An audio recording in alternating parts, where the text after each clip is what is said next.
Hello YouTubers out there, this is the Boob Wasteland Show with your host, Jerry Saravia.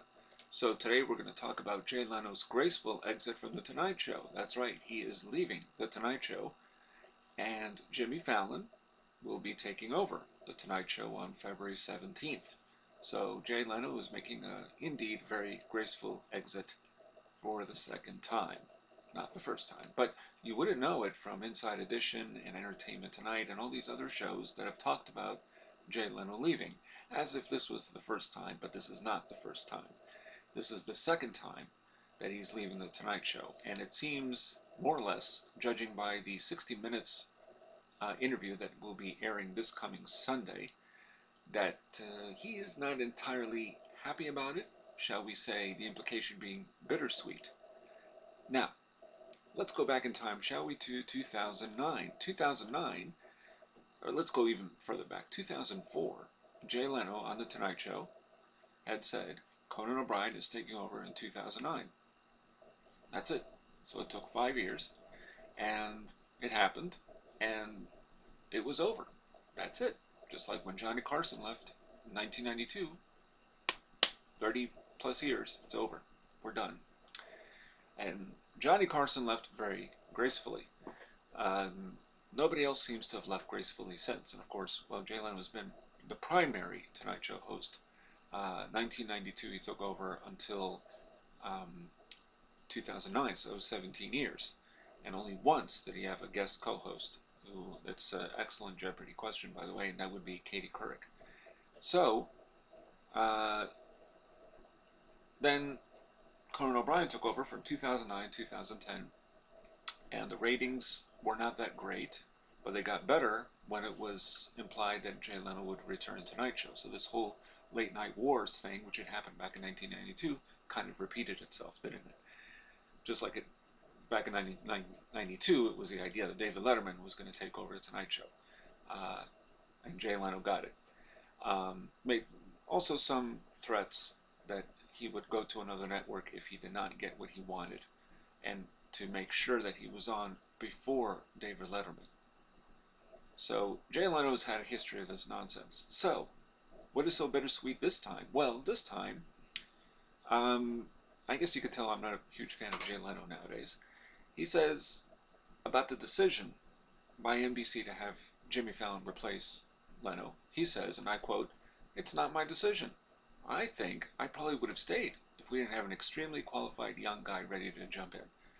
Well, let's look at those words. It's not my decision. I think I probably would have stayed. If they didn't have someone extremely qualified and it's not his decision, then there's really nothing he can do about it, is there? And that is why I've said before that I do believe that Jay Leno not only begged, but was instrumental in coming back to The Tonight Show when he did back in 2010.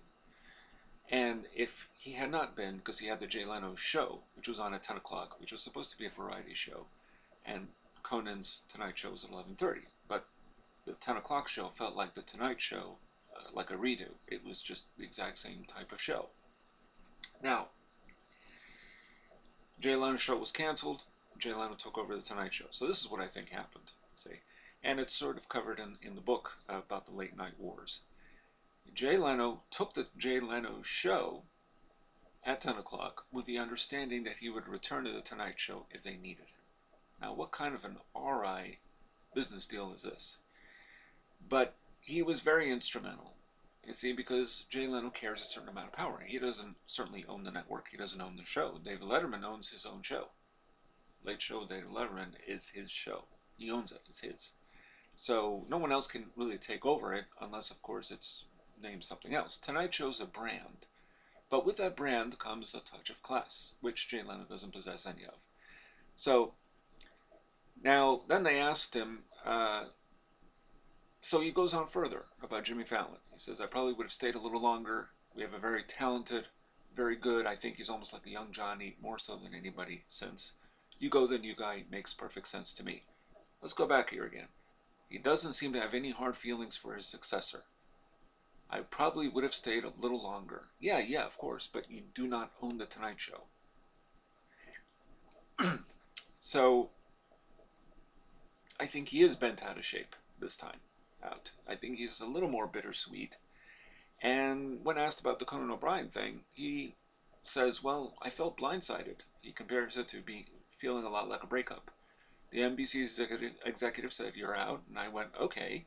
And when he learned Conan would be taken over, he says, you have a girl who says, I don't want to see you anymore. Why?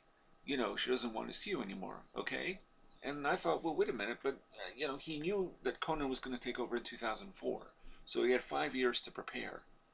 And in the book, it's stipulated very clearly that he was angered by this, and that his anger would show throughout those years, which I didn't really recognize because I thought he was fine with this, but apparently not. So this time out, I don't think he's fine with it. I don't think he wants Jimmy Fallon to take over. Now, here's another interesting little side note to The Tonight Show. The new show will be broadcast from New York, not LA, where it's been for, well, at least since Johnny, and I imagine, I don't even know if even before that was Steve Allen and Jack Parr, but it's going to be broadcast in New York. So that's almost, what's interesting about that is that since there are new people taking over now, the NBC, and it's not the same people from before that dealt with the Conan O'Brien debacle, I think it's a way of saying, Jay, if you really think you're going to do Tonight Show again, you'd have to move to New York. And anyway, we're not going to give you that outlet. And it seems very clear, although we don't know everything that goes on behind the scenes truly, it seems clear to me that there is no way he's going to be able to get back in there again. So if Jimmy Fallon will do well in the first week, no question about it, those who follow Jay Leno will probably tune in. Those who don't may still tune in. And those who hated Jay Leno and hate Jimmy Fallon will probably still check out Tonight Show. That's why a first week always does well, doesn't it? The ratings. After that, we shall see, because now there's too much competition. Way too much. I mean, I don't even watch Arsenio now. I've watched the premiere episode, but there's just so much late night stuff. I can't keep up anymore. I watch Conan O'Brien. He's on at 11. You still got Jon Stewart. I mean, it's a different type of competition, but it's still comedy. Jon Stewart followed by, what's his face? And then 11:30, 11:35, you've got now the Tonight Show with Jimmy Fallon, and you have David Letterman. And on top of all that, you also got the other guy. I can't believe I forgot his name. Good Lord. Well, I'm not doing well here. But anyway, my point is this. It's crowded. There's too much competition. Back in the day, 1992, you had Arsenio, and he was on earlier, I believe. It wasn't even on, I think he was even on before 11, if I'm not mistaken. And you had Johnny Carson at 11:30, and then later on with Jay Leno. That was really about it, aside from David Letterman, and then late night with whoever. But Jay Leno just can't accept this. I know he can't. Rumor is he's going to CNN. I don't know what he's going to do in CNN. So frankly, I think his television career may be over, but he might be clamoring to come back. He might be clamoring. But this time out, there are new bosses here. So they may not be so willing to give him that outlet. And I doubt they would do this yet again. So if Jimmy Fallon fails as a Tonight Show host, and we don't know how this is going to work, okay? Because first of all, it's a show that is pretty much preset with something very specific. In other words, the reason Conan didn't quite mix in well with Tonight Show, but had he been given more of a chance, he might have. And because it was low ratings, who cares? I mean, Jay Leno had low ratings back in 1992, so eventually he climbed up. They don't allow anybody to climb the ladder, so to speak. But the thing is that Conan is wild. He is his own thing, and I think he was destined to do his own show anyway. Jimmy Fallon can be erratic. He's his own person, but you have to conform to something with the Tonight Show. You have to conform to something very basic and specific.